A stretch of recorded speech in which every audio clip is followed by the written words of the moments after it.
estamos listas. Nos sentamos cada uno en su pupitre. Pupitre con tintero de tinta china. Sí. Sacamos el cuadernito y los textos porque vamos a nerdearla. Un toque. Con lo cual, captar la atención, una vez que la tenemos agarrada la atención, la ponemos acá, solo acá. Agarramos la atención y la ponemos. Tomo el desafío. Porque los números son mucho más fáciles de comprender de lo que uno siente o percibe. ¿Viste que hay como una distorsión entre lo que uno cree y lo que pasa? Sí, por supuesto. Digo, yo puedo mirarme en el espejo el mismo día con una diferencia de 2 horas y pesar 40 kilos más. Sí, eso me pasa. La cuestión subjetiva y sentimental cuando pensemos que las arenas económicas nos resultan inabordables, permitámonos dudar de eso. Para eso, agarremos la atención y pongámosla acá. Simplifiquemos. Vamos al primer dato. Dale. Recaudación. Lo que el gobierno junta por impuestos. No es eso, sacalo. Yo te lo voy a pedir. Sacá porque estoy tratando de que sea fácil y ya me metes un cuadro que todos cambiaron de canal. Pará un poquito. Entonces vamos, recaudación. Lo que el Estado junta en materia impositiva. Cayó 17% en mayo. Este es el primer dato. Lo que junta cayó 17% en mayo, básicamente por la base de comparación de ganancias y por el impuesto país que se eliminó, con lo cual junta menos guita. El resultado entre lo que junta y lo que gasta, el gasto público, que nosotros llamamos inversión pública, se va a conocer el 18 de junio. Lo que sabemos hoy es que cayó la recaudación. Al 18 de junio, como tiene comprometido una meta fiscal de superávit, o sea que entre lo que junta y lo que gasta le dé positivo, la meta esa es de 867.000 millones de pesos, por supuesto. Esa es la meta. Todos esos números son increíbles. Ya dijimos que había caído 17% de lo que junta, que tiene una meta fiscal de tener ganancias por 867.000 millones, y esa meta que tiene comprometida con el Fondo Monetario es gradual, o sea, cada vez tiene que mostrar mayor superávit, o sea, ajustar más lo que gasta. ¿Dónde ajustó y puede mostrar resultados fiscales, que es de donde está agarrado, ¿no? Es el alambre que sostiene al gobierno, es este resultado fiscal, que abro paréntesis, puede ser cuestionado porque no considera intereses que está emitiendo de deuda, que los esconde abajo de la alfombra. Con esos intereses podría abrir una polémica sobre si el resultado fiscal es tal y si tiene equilibrio, pero más allá de esa polémica, el gobierno viene consiguiendo reducir fuertemente el gasto en jubilaciones, en obra pública paralizada y en las transferencias a las provincias. 3 frentes que muestran agotamiento de continuar profundizando el ajuste. Bueno, jubilados está claro que no tiene mucho más para avanzar. En obra pública está totalmente paralizada, o sea, ¿qué vas a hacer? No, tampoco tenés mucho más para avanzar.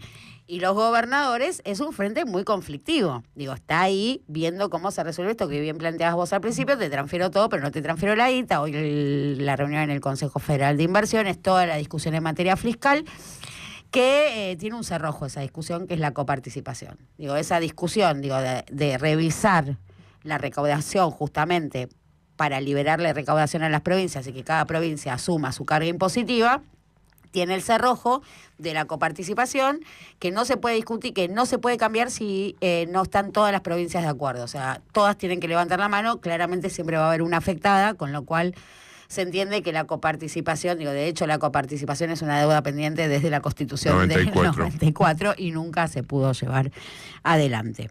Pero sigamos los números, viendo que tiene, para continuar profundizando el superávit fiscal que le exige el fondo, tiene los frentes bastante estrangulados.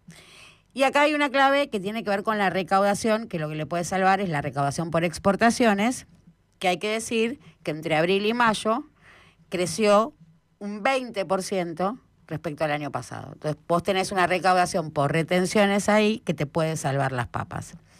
Ahora bien, concedamos que no le tiembla el pulso al gobierno y que termina de matar a los viejos y a las viejas, que en definitiva, digo, puede seguir continuando y profundizando el ajuste sobre las provincias o logra trasladar esa cuota parte del ajuste a las provincias y pueda sostener este relato de que tiene las cuentas ordenadas porque no gasta más de lo que ingresa. Volviendo al primer dato, ingresó 17% menos ya este mes. Entonces sí, digo, no gastas más de lo que te entra y volvamos al número del récord de exportaciones, del 20% arriba, un récord total de exportaciones. ¿Y qué pasó en esos 2 meses? Y ahora sí te pido el primer gráfico, que es el de barras, donde lo que vemos es desde abril del 2023 a abril del 2025, el saldo comercial entre lo que Argentina importa y Argentina exporta, lo que se pagó de importaciones y de lo que se cobró por exportaciones. Y esa línea se va ajustando cada vez más. Ahora pasamos al siguiente gráfico porque ahí lo vemos con más claridad, porque vemos la diferencia entre lo que se pagó y lo que se cobró. Entonces vemos que por exportaciones se cobró más que lo que efectivamente ya se cargó en barcos. Tenemos un 107% de pago de importaciones, o sea, se pagó más que lo que efectivamente se liquidó. O sea, que ahí tenés un 7% que te va a restar de lo que va a venir en junio. Y debes el 9% de las importaciones que compraste. Entonces también ahí vemos un ajuste muy fuerte de la cuenta en dólares, un descalce que tenés muy fuerte cuando hablamos de la cuenta corriente. Digo, cuando ponemos la lupa en la cuenta corriente, esto es lo que estamos viendo, que es básicamente el gasto en dólares, donde no estás claramente gastando menos de lo que recaudas. Y esto se ve con mayor claridad en el tercer gráfico, que es el realmente alarmante. Fíjate vos esto, que se supone que las medidas que está impulsando el gobierno tienen que ver con que se vuelquen los dólares a la economía, en esta remonetización en dólares endógena, como le gusta llamar al gobierno, que está resultando en el efecto completamente contrario. Fíjate cómo se dispara la voluntad dolarizadora entre, ya estamos hablando del último tiempo, ahí voy a decir bien los meses, básicamente en marzo se dispara, a partir de marzo empina la curva, y ahí la vemos, de las compras de dólares.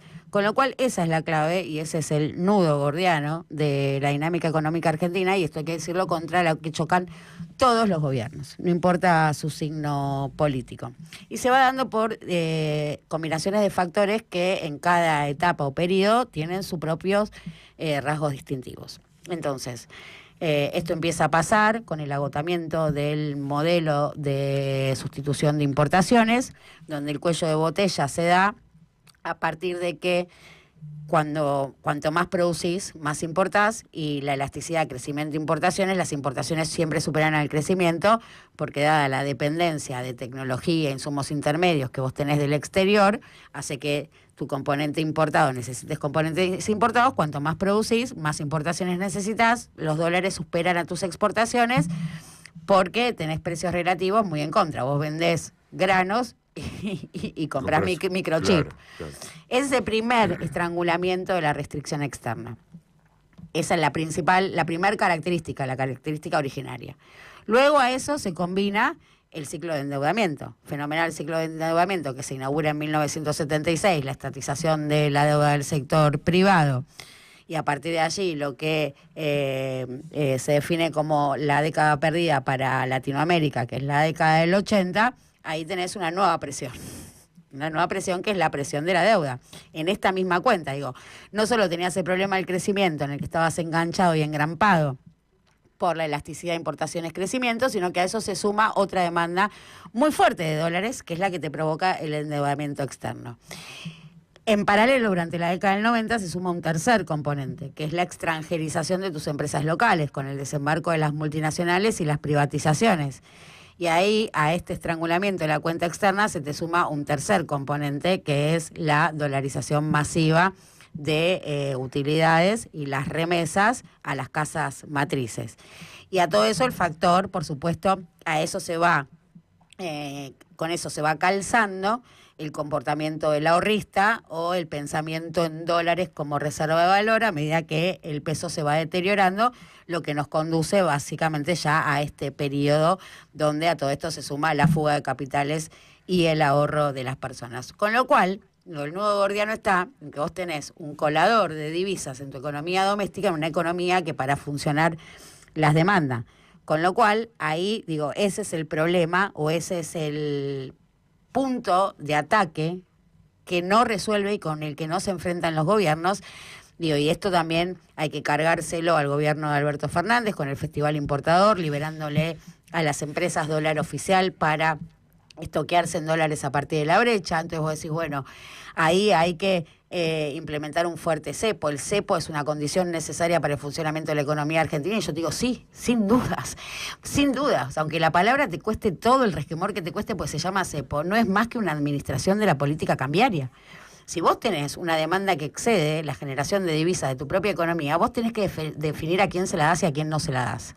Y en ese caso hay que decir que durante el gobierno de Alberto Fernández se le decidió dar a la industria estos dólares baratos, entendiendo que también estaban los compromisos de deuda que tenían, por ejemplo, YPF o AISA, dos empresas con participación en el caso de YPF estatal y AISA pública, con deuda en dólares que requerían esos dólares baratos para poder pagar su deuda porque si no la fundían. Con lo cual el juego de tensiones que se da en el frente de la cuenta corriente es muy fuerte y sin dudas, digo, lo primero que hay que decir es que así como los derechos de exportación hacen que los beneficios extraordinarios que tiene el suelo pampeano argentino, que no es producto del trabajo ni del productor, ni del pool de siembra, sino que es básicamente la tierra, la riqueza del suelo de la llanura pampeana, como la fenomenal calidad que tiene el petróleo que se extrae en Vaca Muerta, el crudo medanito, está entre las mejores calidades del mundo. Bueno, eso no es propiedad ni de YPF, ni de Pluspetrol, ni de Vista, como tampoco el suelo. Eso es propiedad de los 47 millones,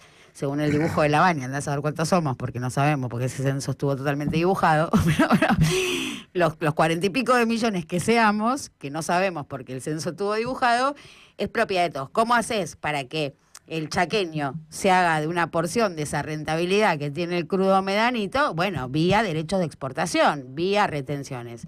Así como las retenciones son un instrumento necesario para la política económica argentina, lo propio el cepo, el mal llamado cepo. No son cepo, no es un cepo, es una administración de la política cambiaria en un colador de divisas y no son retenciones, son derechos de exportación para que todos los argentinos puedan hacerse de las ventajas relativas que tiene su matriz productiva. Confianza en tu radio. FM La Patriada, en el